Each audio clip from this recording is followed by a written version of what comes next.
This ESPN2 presentation of Long John Silver's Wire to Wire is brought to you by Long John Silver's. Boatloads of seafood are back. Citgo, we know you. NTRA.com. Play the Breeders' Cup Challenge.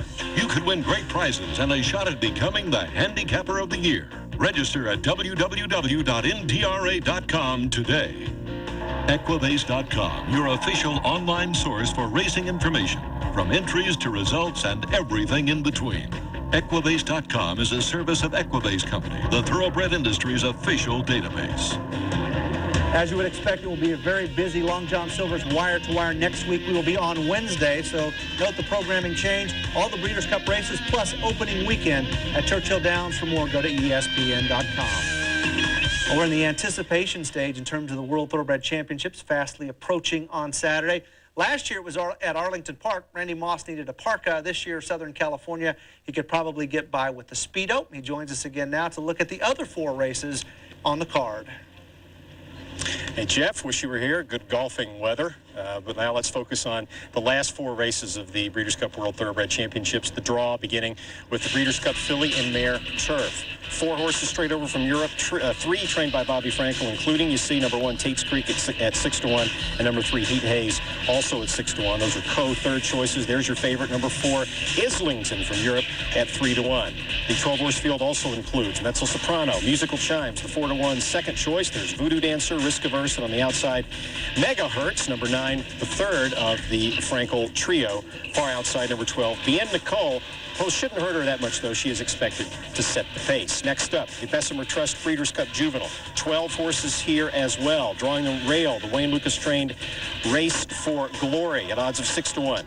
Top 4 there now, 5 through 8, including Tiger Hunt. Pat Day expected to rally from off the pace. He is the second choice on the program line at 5-1, followed by the 2 horses from the Mandela Barn, Minister Eric and Siphonizer. And the 4 on the outside, Chapel Royal at 8-1. Look who draws post 12. The far outside, not a good draw for Cuvée, trained by Steve Asmussen, the 8-5 morning line favorite. The John Deere Breeders' Cup Turf. A very interesting field of 9 going a mile and a half. Tocket, Bright Sky, High Chaparral, and Suleimani draw the inside 4. High Chaparral and Suleimani both at odds of 7-2. High Chaparral, of course, the defending race champion. There's your favorite. Storming Home at 5-2, trained by Neil Drysdale. Balto Star expected to set the pace. Also in the field, Falbrav at 3-1, the second choice, and Speedor's Johar at 8-1. Finally, last but not least, the Breeders' Cup Classic powered by Dodge. A 10-horse field, evening attire, pleasantly perfect. Fall Pony, last year's winner, 15-1. Kentucky Derby Preakness winner, Funny Side. And look at the Murderer's Row, 7 through 10. Perfect Drift at 7-2. Medaglia d'Oro, 3-1. Number 9, Congaree at 6-1. And 10 Most Wanted on the outside at 4-1. Medaglia d'Oro, the race program favorite. So those are the 8 Breeders' Cup World Thoroughbred Championship races. For those of you that live on the West Coast, don't forget the time difference. The Breeders' Cup card begins Saturday with the Breeders' Cup Distaff at 10:20 a.m. Pacific. That's all from here. Have a good Breeders' Cup weekend. Jeff? Thanks, Randy. Enjoy your weekend. It's a shame he doesn't even play golf. Go to ESPN.com if you're online. There's a special Breeders' Cup section. You can keep up with the latest news. You can bet it will change almost hourly between now and the first post time.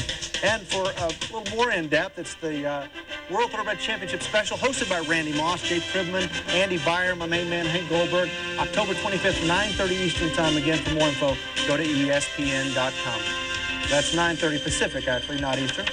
And jockeys are known for their size, but former NBA star Manu Bol must have been a little confused. He's 7'7". He came to Hoosier Park. Special silks made for him, a 48-inch inseam, if you can believe that. Didn't ride any horses, just there to raise money for war victims in Sudan. We'll see you next week. This has been a presentation of ESPN, the worldwide leader in sports. For more, log on to ESPN.com.